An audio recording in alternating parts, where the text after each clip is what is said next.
New ಚಂಡೀಗಢದಲ್ಲಿ RCB ಮತ್ತು Punjab Kings ತಂಡಗಳ ನಡುವೆ ನಡೆದಂಥ ಪಂದ್ಯದಲ್ಲಿ ಆರ್‌ಸಿಬಿ ಪಂಜಾಬ್ ಕಿಂಗ್ಸ್ ಎದುರು ಒಂದು ಭರ್ಜರಿ ಗೆಲುವನ್ನು ಕಾಣುವುದರ ಮೂಲಕ ಬೆಂಗಳೂರಿನಲ್ಲಿ ಪಂಜಾಬ್ ಕಿಂಗ್ಸ್ ಎದುರು ಕಂಡಿದ್ದಂಥ ಸೋಲಿಗೆ ಸರಿಯಾದ ರೀತಿಯಲ್ಲಿ ಆರ್‌ಸಿಬಿ ಸೇಡನ್ನು ತೀರಿಸಿಕೊಂಡಿದೆ ಅಂತಲೇ ಹೇಳಬಹುದಾಗಿದೆ. ಹಾಗಾದರೆ ಆರ್‌ಸಿಬಿ ಮತ್ತು ಪಂಜಾಬ್ ಕಿಂಗ್ಸ್ ತಂಡಗಳ ನಡುವೆ ನಡೆದಂಥ ಪಂದ್ಯ ಹೇಗಿತ್ತು, ಈ ಪಂದ್ಯದಲ್ಲಿ ಆರ್‌ಸಿಬಿ ಯಾವೆಲ್ಲ ದಾಖಲೆಗಳನ್ನು ನಿರ್ಮಿಸಿದೆ ಎಂಬುದರ ಕಂಪ್ಲೀಟ್ ಡೀಟೇಲ್ಸ್ ಅನ್ನ ಈ ವಿಡಿಯೋದಲ್ಲಿ ನಾವು ನಿಮ್ಮ ಜೊತೆ ಶೇರ್ ಮಾಡಲಿದ್ದೇವೆ. ಈ ಸುದ್ದಿಯ ಡೀಟೇಲ್ಸ್ ಅನ್ನ ಕೊಡುವುದಕ್ಕಿಂತ ಮುಂಚೆ ನೀವು ಆರ್‌ಸಿಬಿ ತಂಡದ ಅಭಿಮಾನಿಗಳಾಗಿದ್ದಲ್ಲಿ ವಿಡಿಯೋಕ್ಕೊಂದು ಲೈಕ್ ಮಾಡಿ. ಹಾಗೆಯೇ ಆರ್‌ಸಿಬಿ ಸೀಸನ್ 18ರಲ್ಲಿ ಚಾಂಪಿಯನ್ ಆಗಿ ಹೊರಹೊಮ್ಮುತ್ತದೆ ಅಂತ ನಿಮಗೆ ಅನಿಸುತ್ತದೆಯೋ ಅಥವಾ ಇಲ್ಲವೇ ಎಂಬ ನಿಮ್ಮ ಅನಿಸಿಕೆಯನ್ನು ತಪ್ಪದೇ ಕಮೆಂಟ್ ಬಾಕ್ಸಲ್ಲಿ ತಿಳಿಸಿ ಕೂಡ.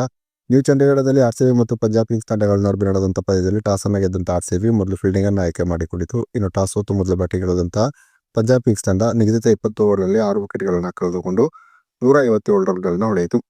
ಪಂಜಾಬ್ ಕಿಂಗ್ಸ್ ತಂಡದ ಪರವಾಗಿ ಪ್ರಭ್ ಸಿಮ್ರಾನ್ 33 ರನ್ಗಳನ್ನ ಹೊಡೆದರೆ ಶಶಾಂಕ್ ಸಿಂಗ್ 31 ರನ್ಗಳನ್ನ ಹೊಡೆದರು. ಇನ್ನು ಪ್ರಿಯಾಂಕ್ ಆರ್ಯ 22 ರನ್ಗಳನ್ನ ಹೊಡೆದರು. ಇನ್ನು ಆರ್‌ಸಿಬಿ ತಂಡದ ಪರವಾಗಿ ಕೃಣಾಲ್ ಪಾಂಡ್ಯ ಮತ್ತು ಶ್ರೇಯಸ್ ಶರ್ಮಾ ತಲಾ 2 ವಿಕೆಟ್ಗಳನ್ನ ಪಡೆದುಕೊಂಡರು. ಇನ್ನು ಗೆಲುವಿಗಾಗಿ 158 ರನ್ಗಳ ಗುರಿಯನ್ನು ಪಡೆದಂಥ ಆರ್‌ಸಿಬಿ ಫಿಲ್ ಸಾಲ್ಟ್ ಅವರನ್ನು ಆರಂಭದಲ್ಲಿಯೇ ಕಳೆದುಕೊಂಡಿತು. ಆದರೆ 2ನೇ ವಿಕೆಟ್ಗೆ ವಿರಾಟ್ ಕೊಹ್ಲಿ ಮತ್ತು ದೇವದತ್ ಪಡಿಕ್ಕಲ್ ಒಂದು ಭರ್ಜರಿ ಆದಂಥ ಬ್ಯಾಟಿಂಗ್ ಪ್ರದರ್ಶನವನ್ನು ತೋರಿದರು. ಇವರಿಬ್ಬರು ಈ ಪಂದ್ಯದಲ್ಲಿ ಅರ್ಧ ಶತಕವನ್ನು ಸಿಡಿಸಿ ಆರ್‌ಸಿಬಿಯ ಗೆಲುವನ್ನು ಸುಲಭವಾಗಿಸಿದರು ಅಂತಾನೆ ಹೇಳಬಹುದಾಗಿದೆ. ಇನ್ನು ವಿರಾಟ್ ಕೊಹ್ಲಿ ಈ ಪಂದ್ಯದಲ್ಲಿ ಅರ್ಧ ಶತಕವನ್ನು ಸಿಡಿಸುವುದರ ಮೂಲಕ ಐಪಿಎಲ್ನಲ್ಲಿ ಅತಿ ಹೆಚ್ಚು ಬಾರಿ 50ಕ್ಕಿಂತ ಹೆಚ್ಚಿನ ರನ್ ಹೊಡೆದ ಆಟಗಾರನೆಂಬ ಹೆರಿಮೆಗೆ ವಿರಾಟ್ ಕೊಹ್ಲಿ ಪಾತ್ರರಾಗಿದ್ದಾರೆ. ವಿರಾಟ್ ಕೊಹ್ಲಿ ಇದುವರೆಗೆ ಐಪಿಎಲ್ನಲ್ಲಿ 67 ಬಾರಿ 50ಕ್ಕಿಂತ ಹೆಚ್ಚಿನ ಸ್ಕೋರ್ ಅನ್ನು ಕಲೆ ಹಾಕಿದ್ದಾರೆ. ಇನ್ನು 2ನೇ ಸ್ಥಾನದಲ್ಲಿ ಡೇವಿಡ್ ವಾರ್ನರ್ ಇದ್ದು, ಡೇವಿಡ್ ವಾರ್ನರ್ ಇದುವರೆಗೆ ಐಪಿಎಲ್ನಲ್ಲಿ 66 ಬಾರಿ 50ಕ್ಕಿಂತ ಹೆಚ್ಚಿನ ಸ್ಕೋರ್ ಅನ್ನು ಕಲೆ ಹಾಕಿದ್ದಾರೆ.